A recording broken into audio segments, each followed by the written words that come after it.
നിശബ്ദ പ്രചാരണ ദിനം LDFന്റെ അനുമതിയില്ലാത്ത പത്രപരസ്യമാണ് വിവാദത്തിന്റെ പുതിയ പേജ് തുറന്നത്.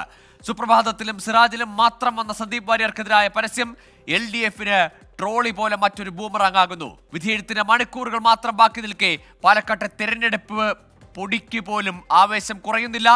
പ്രിയ പ്രേക്ഷകർക്ക് ഇലക്ഷൻ സ്റ്റഡിലേക്ക് ഒരിക്കൽ കൂടി സ്വാഗതം. വോട്ടെടുപ്പിന് മണിക്കൂറുകൾ ബാക്കി നിൽക്കെ LDFന്റെ പത്രപരസ്യമാണ് പാലക്കാട്ടെ പുതിയ വിവാദം. അനുമതിയില്ലാതെയാണ് ഇന്ന് പത്രത്തിൽ പരസ്യങ്ങൾ പ്രസിദ്ധീകരിച്ചതെന്നാണ് കണ്ടെത്തൽ. ജില്ലാ ഇൻഫർമേഷൻ ഓഫീസർ ജില്ലാ കളക്ടർക്ക് റിപ്പോർട്ട് നൽകി. സന്ദീപ് വാര്യരുടെ ന്യൂനപക്ഷ വിരുദ്ധ പരാമർശങ്ങൾ ഉയർത്തിക്കാട്ടിയാണ് LDF തെരഞ്ഞെടുപ്പ് കമ്മിറ്റിയുടെ പത്രപരസ്യം സുപ്രഭാതത്തിലും സിറാജിലും ഇന്ന് പ്രസിദ്ധീകരിച്ചത്. നിഖിൽ പ്രമേശ് ചേരുന്നുണ്ട് പാലക്കാട് നിന്ന്. ഒപ്പം തനേഷ് തമ്പിയും. ആദ്യം നിഖിലിലേക്കാണ്. നിഖിൽ, നമ്മൾ പുറത്തുവിട്ട വാർത്ത പത്രപരസ്യത്തിന് അനുമതിയില്ല എന്നതായിരുന്നു. ജില്ലാ ഇൻഫർമേഷൻ ഓഫീസർ ഇക്കാര്യം സ്ഥിരീകരിക്കുന്നു എന്നാണ് മനസ്സിലാക്കുന്നത്. ഇപ്പോൾ കളക്ടർക്ക് അത്തരത്തിലുള്ള ഒരു റിപ്പോർട്ടാണോ നൽകിയിരിക്കുന്നത്? തീർച്ചയായിട്ടും ഗോകുൽ, സരിൻ തരംഗം എന്ന തലക്കെട്ടോടുകൂടി 2 ദിനപത്രങ്ങളിൽ, സുന്നി പത്രങ്ങളിൽ നൽകിയിട്ടുള്ള വിവാദമായിട്ടുള്ള ഈ പത്രപരസ്യം അതിന് അനുമതി പോലും വാങ്ങിയിരുന്നില്ല എന്ന് വ്യക്തമാക്കുന്നതാണ് ഇപ്പോൾ പുറത്തു വരുന്ന വിവരങ്ങൾ. ജില്ലാ ഇൻഫർമേഷൻ ഓഫീസർക്കാണ് ഇതുമായി ബന്ധപ്പെട്ട് ആദ്യം ഇതിൻ്റെ ഒരു മാതൃക നൽകേണ്ടിയിരുന്നത്. അവരിത് പരിശോധിച്ച ശേഷമായിരുന്നു ഇത് നടപടി നൽകേണ്ടത്. MCMC സെല്ലിൻ്റെ അനുമതിയോടുകൂടി മാത്രമേ തെരഞ്ഞെടുപ്പ് ദിവസവും അതിൻ്റെ തലേ ദിവസവും, അതായത് കൊട്ടിക്കലാശം കഴിഞ്ഞതിന് ശേഷം ഇത്തരത്തിലുള്ള ഒരു പരസ്യം നൽകണമെങ്കിൽ MCMC സെല്ലിൻ്റെ അനുമതി വേണമായിരുന്നു. പക്ഷേ ഇത്തരത്തിലുള്ള ഒരു അനുമതി ഈ പരസ്യത്തിന് വാങ്ങിയിട്ടില്ല. LDF മറ്റ് പരസ്യങ്ങൾ നൽകിയപ്പോൾ അതിന് അനുമതികൾ കൃത്യമായി വാങ്ങിയിരുന്നു. എന്നാൽ ഈ പരസ്യത്തിന് അനുമതി വാങ്ങിയിട്ടില്ല എന്ന് വ്യക്തമാക്കുന്ന വിവരങ്ങളാണ് പുറത്തു വരുന്നത്. ഇന്ന് UDF സ്ഥാനാർത്ഥി രാഹുൽ മാങ്കൂട്ടത്തിൻ്റെയും NDA സ്ഥാനാർത്ഥി C കൃഷ്ണകുമാറിൻ്റെയും പരസ്യങ്ങൾ വിവിധ പത്രങ്ങളിൽ വന്നിട്ടുണ്ട്. അതിനെല്ലാം തന്നെ അനുമതി വാങ്ങിയിട്ടുണ്ട് എന്നുള്ള വിവരം പുറത്തു വരുമ്പോൾ കൂടിയാണ് വിവാദമായിട്ടുള്ള ഈ പത്രപരസ്യം, അതായത് സന്ദീപ് വാര്യരെ ലക്ഷ്യമിട്ടുകൊണ്ടുള്ള ഈ പത്രപരസ്യത്തിന് അനുമതി വാങ്ങിയിരുന്നില്ല എന്നുള്ള വിവരങ്ങൾ ഇപ്പോൾ പുറത്തു വരുന്നത്. ജില്ലാ ഇൻഫർമേഷൻ ഓഫീസർ ഇതുമായി ബന്ധപ്പെട്ട് ജില്ലാ കളക്ടർക്ക് ഒരു റിപ്പോർട്ട് നൽകിയിട്ടുണ്ട്. കളക്ടർ സ്ഥാനാർത്ഥിക്കും ചീഫ് ഇലക്ഷൻ ഏജന്റിനും ഇതുമായി ബന്ധപ്പെട്ട് നോട്ടീസ് അയക്കുമെന്നാണ് മനസ്സിലാക്കുന്നത്. അല്പസമയത്തിനകം തന്നെ ഇതുമായി ബന്ധപ്പെട്ട നടപടികൾ പൂർത്തിയാകുമെന്നും ജില്ലാ കളക്ടറുടെ ഓഫീസിൽ നിന്ന് അറിയാൻ കഴിയുന്നു. കേന്ദ്ര തെരഞ്ഞെടുപ്പ് കമ്മീഷനെ ധരിപ്പിക്കും, ഇതുമായി ബന്ധപ്പെട്ട വിവരങ്ങൾ കേന്ദ്ര തെരഞ്ഞെടുപ്പ് കമ്മീഷനെ ധരിപ്പിക്കുമെന്ന് പറയുന്നുണ്ട്. ഞാനിപ്പോൾ ജില്ലാ കോൺഗ്രസ് കമ്മിറ്റി ഓഫീസിന് മുന്നിലാണ്. അല്പസമയത്തിനകം ഷാഫി പറമ്പിൽ ഇതുമായി ബന്ധപ്പെട്ട് ചില പുതിയ വിവരങ്ങൾ, അതായത് ഈ പരസ്യം നൽകുന്നതിന് അനുമതി തേടിയിരുന്നില്ല എന്നുള്ളത് സംബന്ധിക്കുന്ന കൂടുതൽ വിവരങ്ങൾ പുറത്തുവിടുമെന്നാണ് അറിയുന്നത്. എന്തായാലും ഈ കൊട്ടിക്കലാശ ദിനത്തിലും വിവാദങ്ങൾക്ക് യാതൊരു അയവുമില്ല പാലക്കാട് മണ്ഡലത്തിൽ എന്നുള്ളതാണ് നമുക്ക് കാണാൻ കഴിയുന്നത്. അതിൽ ഏറ്റവും ഒടുവിലെത്തിയതായി മാറുകയാണ് ഈ പരസ്യ വിവാദം. ഗോകുൽ,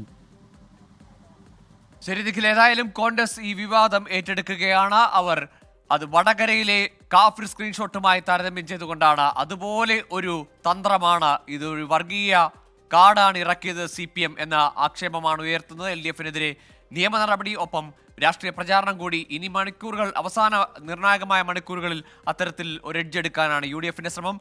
പാലക്കാട് നിന്ന് തനേഷ് തമ്പി കൂടി ചേരുകയാണ്. തനേഷ്, ഈ തെരഞ്ഞെടുപ്പ് പ്രചാരണം തുടങ്ങിയത് മുതൽ ഇങ്ങോട്ടേക്ക് കൂറുമാറ്റം, പിന്നീട് അത് കഴിഞ്ഞ് വന്ന ട്രോളി, ഏറ്റവും ഒടുവിൽ ഇപ്പോൾ പത്രപരസ്യത്തിലെത്തി നിൽക്കുന്നു വിവാദവും ആക്ഷേപവും ആരോപണവും ഒക്കെ. പക്ഷേ ട്രോളി പോലെ വീണ്ടും CPMന് തിരിച്ചടിയാകുകയാണോ ഈ സരിൻ തരംഗം എന്ന പത്രപരസ്യം?